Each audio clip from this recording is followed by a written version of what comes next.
New York State Police at Montgomery and the Orange County District Attorney's Office announced the arrest of Angelica Griswold, age 35, from Poughkeepsie, New York, for murder in the second degree, a Class A1 felony.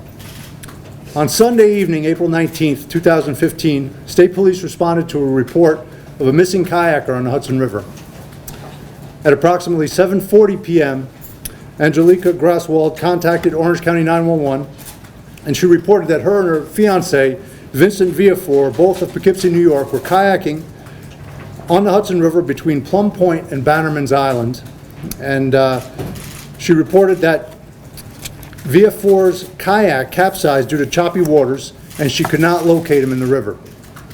On Wednesday, April 29th, State Police investigators who had been pursuing leads in this case developed enough information to charge Griswold with intentionally causing the death of Viafore.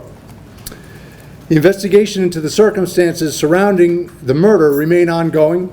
Anyone with information is asked to contact the New York State Police at 845-457-1416 or send information to FTIPS, FTIPS at troopers.ny.gov. Griswold was arraigned in the Town of New Windsor Court before the Honorable Richard Thorpe and remanded to Orange County Jail without bail. The body of Vincent Viafore is yet to be located, and the search for him remains ongoing, and we're seeking the assistance of any boaters, hikers, or fishermen on both sides of the Hudson in locating the body and preserving the discovery area for any possible forensic evidence that might exist. If anybody encounters anything that they might believe to be connected to this incident, they're asked to call the New York State Police before disturbing anything in the water in the area that they find. As you might imagine, this is an ongoing investigation with a lot of work to be done. I'll try to answer any questions I might be able to before turning it over to District Attorney Hoover. Is this first degree or second degree murder? We have Second degree. First. Second degree. Second degree. So on what basis? What are the circumstances? The investigators, in an effort to pinpoint or reconstruct the last hours, minutes, and seconds of Mr. Viafore's life, the investigators maintained close contact with Ms. Griswold. Initially, we believed her to be a survivor of a tragic accident. During trying to piece together exactly where the best places to try to locate him in the river were and what may have led to what occurred, some inconsistencies in the accounts that she gave of those last minutes led investigators to be suspicious. Any idea on motive? We're not going to speak to it. Major, suspicion is not enough to charge somebody with murder. I mean, they may have been suspicious from day one. It must have been something that enabled them to charge her. She made statements that implicated herself in this crime, enough that we certainly have reasonable cause to have made the arrest. And like I say, the work, there's a lot of work that remains to be done, but we felt there was enough to make the charge. You believe the murder happened on the river? We believe it did, yes. What evidence were do you the have? What evidence do you have? I'm not going to speak to that. what were the inconsistencies of any of them that led you to? I'm not really going to speak to that either. As you might imagine, I'll let District Attorney Hoover can address any specifics like that might have to do with the prosecution. It's a very challenging case to prosecute and to investigate, so I don't want to jeopardize that in any way by releasing information that could do that. Any problems in the relationship? I'm not going to speak to the personal, the potential motives. We look at all those things, but I'm not going to speak to what we know Let me ask you this, specifically. Major. Do you consider the case closed, or are there going to be any further arrests? We don't anticipate further arrests, but the case is by no means closed. Are you certain that he was out on the river? In other words, I mean, was he killed, and then did she... Just as the case with initially we had a missing kayaker, and we were willing to consider other possibilities in this case. Now we believe we know what happened, but we're certainly willing to consider other possibilities as well. The statement she made, did she say she pushed him? I'm not going to speak to anything. I'm saying she made statements that implicated herself in the intentional causing of his death. If we could ask the DA? Certainly. If you have anything else for me, I'll... Do you know when and where he was last seen? Well, we believe to be approximately after 7 p.m. on April 19th near Bannerman's Island. What was the make and model of the kayak he was in? Oh, I can't speak to that. We have pictures of it. You can see it, but I can't tell you that. Major, throughout the whole search that the state police and other agencies were doing, it was always established that He was not wearing a flotation device. And we believe that to be the case. Okay, now what about her? We believe that she was, yes. She was. And Okay. is that of any significance in your bringing charges against her? That specific fact, I can't say that in and of itself doesn't necessarily mean anything, other than that would have inhibited his ability to survive in cold water. Well, what if he is not dead? Well, then the case would take another Have no turn. body. No, we certainly don't. How do you believe, sir, that he went off the kayak? Why? Again, I don't want to speak to motive. We believe that she intentionally caused his death, thus the charge, and we believe we had enough information to make that charge. Is there a mechanism of death? In other words, if she causes death, what? She indicated how this occurred. However, absent his body, it would be premature of us to make a statement relative to how his death was So you have caused. something of a confession, No, I didn't say confession. I said she made statements that implicated her in this crime. an admission. No, I didn't say that either. So Statements. what does that mean then? Yeah. Statements that we've developed enough information to be able to bring this charge. Was it a lack of consistency, or was it something specific that she said? As I said, a lack of consistencies, of the presence of inconsistencies in her account as we tried to pinpoint or clarify the information that we had in an effort to locate Mr. Viafore. May we ask Mr. Hoover how difficult this is going to be to prosecute without a body? Most certainly. I mean, it's not unheard of, but First, it's not unheard of. We've done it here in Orange County before. Obviously, some of the questions you've asked, I'm bound by certain ethical constraints that I cannot say certain things, but what I will say is, first and foremost, every resource that we have here in Orange County, that the New York State Police have, are being used to try to locate Mr. Viafore's body. Prosecuting a case without a body, it's been done in this county before. It's been done throughout the state of New York. It's been done throughout the United States. Is it a little more complex than a regular case where you have a body?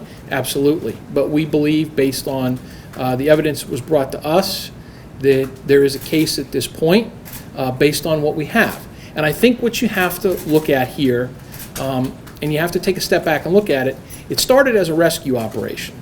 And that was 11 days ago. So there's 11 days worth of interviews, there's 11 days worth of investigation that's been put into this case by the New York State Police, by others involved.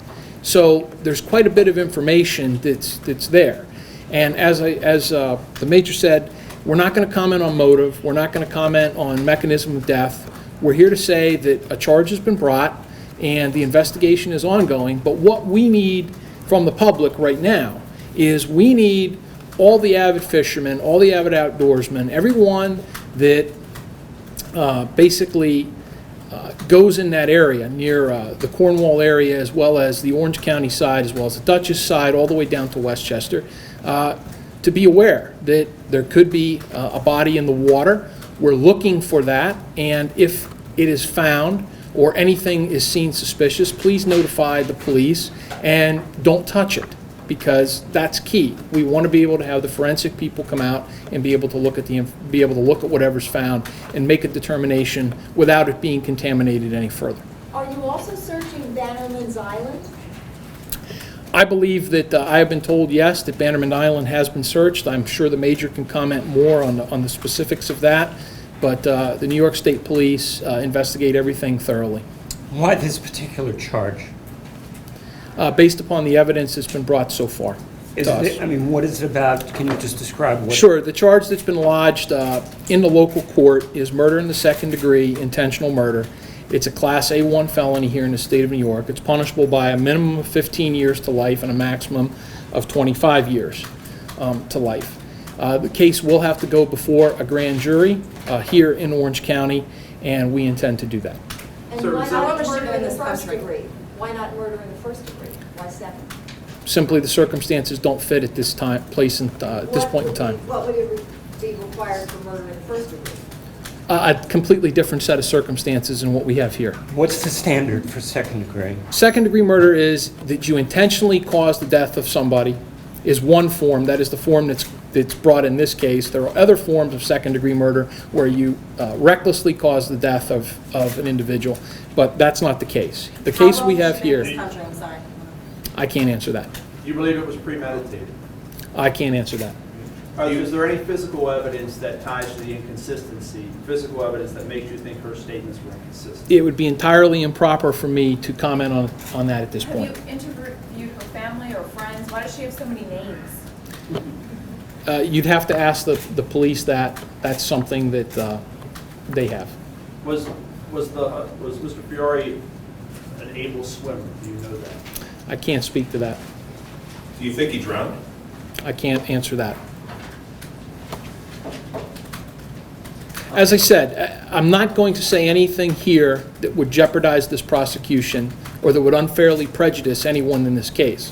What we're here to say that arrest has been made, and we're here to ask for the public's help in locating anything that they think looks suspicious in this area of Orange County, Dutchess County, Westchester County, over there near Bannerman Island, the Cornwall, the river edges.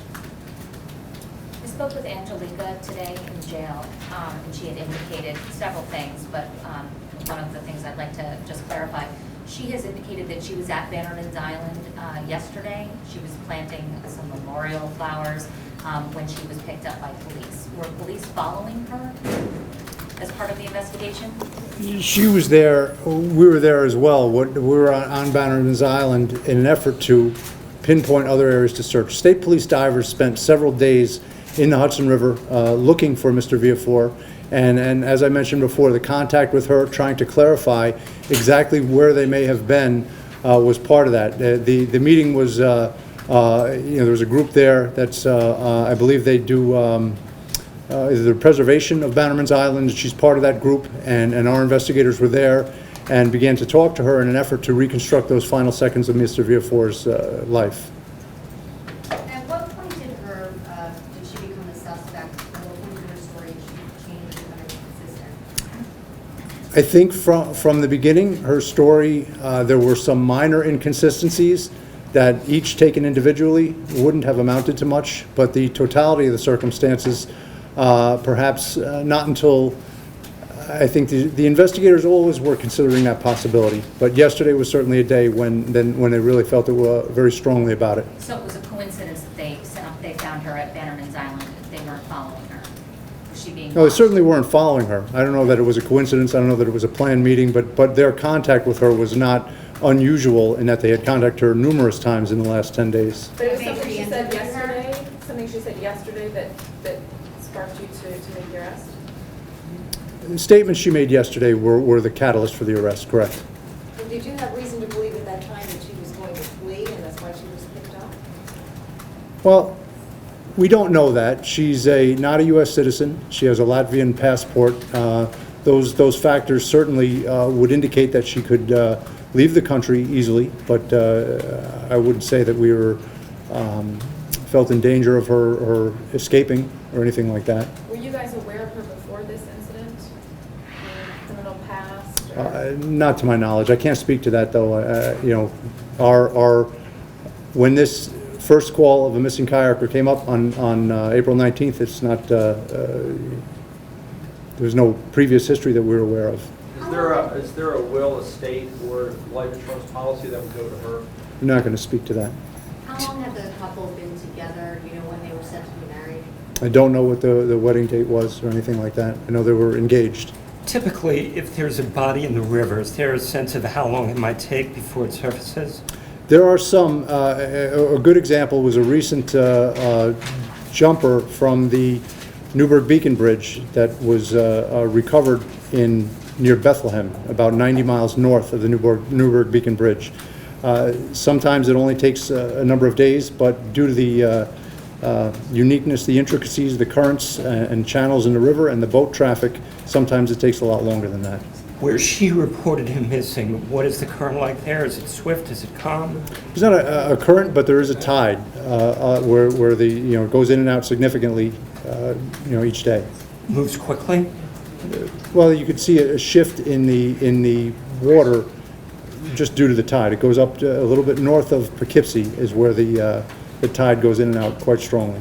would you characterize it as dangerous, or it's really not that swift? Not dangerous in terms of rushing water, but to an experienced kayaker, not really. Was it rough and windy the day that he disappeared? We believe the conditions weren't ideal for kayaking, certainly not for a beginner, but Strange time of evening as well, right? I can't speak to that. I She don't, claims they were experienced kayakers. it's our belief that they were. Is it your belief he was a strong swimmer and experienced? Only in water? through different accounts during the investigation would appear that he was experienced in the water, yes. The initial reports were he capsized, she capsized. Is that even still the case? That is the initial report. It appears he certainly was in the water. He didn't come out, and she did. What were the initial inconsistencies? Can you tell I'm not going to us? speak to any of the specifics regarding that. Did they often kayak together? I can't speak to that. Do we know how long they were together, or anything about what they each did for a living? No, I mean, that information would be too hard to come by, but I don't have it. And the initial press release that went out, that's all based on what she told police? The initial, you mean for the missing person, the missing kayaker? Yes. So all that's in question now, right? Sure. I mean, we're still looking for Mr. Viafore. That hasn't changed. And the fact that we believe he was last seen in the river on April 19th. Excuse me, this is a question for the district attorney. If he hasn't been determined to be dead, how can you charge her with murder? Isn't he still a missing person? We believe the circumstances of the case indicate otherwise, but again, the investigation is ongoing. At what point did it change from rescue mission to a recovery? Well, I think, like anything, not specific to this case, if you have somebody missing in 46-degree water, you have a small window of opportunity to rescue them, and then after that, you can't assume that they were able to survive. Thank you. Well, let me just clear up a couple of things, okay? So you're not going to tell us motives, you're not going to tell us mechanism of death. Did we go over this before? Where did this killing occur? Did you tell us that? I did. And where? We believe it occurred in the river. In the river between Bannerman's Island and Plum Point? Correct. In Windsor. So you do believe they were both in kayaks on the river, alive when he was killed? We do, yes. Any idea why he did not have a life preserver and he did?